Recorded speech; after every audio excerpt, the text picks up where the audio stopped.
Teori analisis faktor oleh Hans Eysenck. Biografi Hans-Jürgen Eysenck. Nama lengkap Hans-Jürgen Eysenck. Eysenck adalah seorang psikolog yang terkenal karena karyanya di bidang kepribadian dan kecerdasan.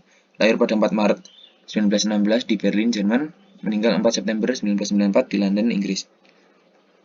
Pendidikan PhD University College London. Prestasi utama, psikolog Inggris yang paling sering dikutip dalam jurnal ilmiah sebelum kematiannya. Penulis produktif lebih dari 80 buku dan lebih dari 1000 artikel. Editor, pendiri jurnal Personality and Individual Difference.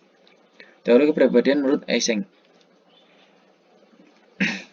Kepribadian adalah keseluruhan pola tingkah laku aktual maupun potensial dari organisme, sebagaimana ditentukan oleh keturunan dan lingkungan.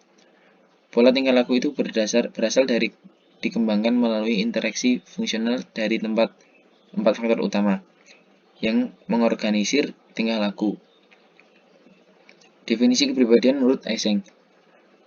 Faktor pertama adalah faktor E, di mana terdapat dimensi extraversion pada faktor E dan introversion pada ujung berlawanannya. Menurut Eysenck, kepribadian utama antara extraversion dan introversion bukan pada perilaku, tetapi lebih pada sifat biologis dan genetik.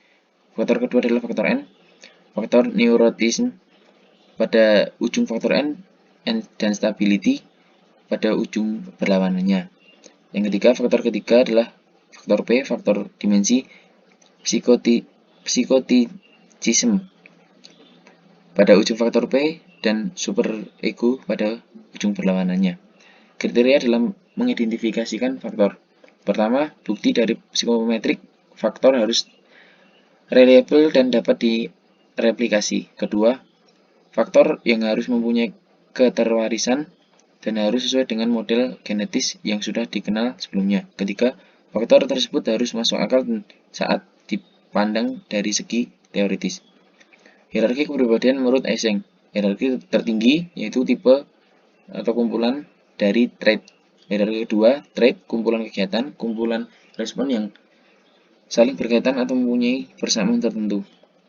Ketiga, hierarki ketiga, habitual response, kebiasaan tingkah laku atau berpikir kumpulan respon spesifik, respon yang berulang-ulang terjadi kalau individu menghadapi kondisi atau situasi yang sejenis.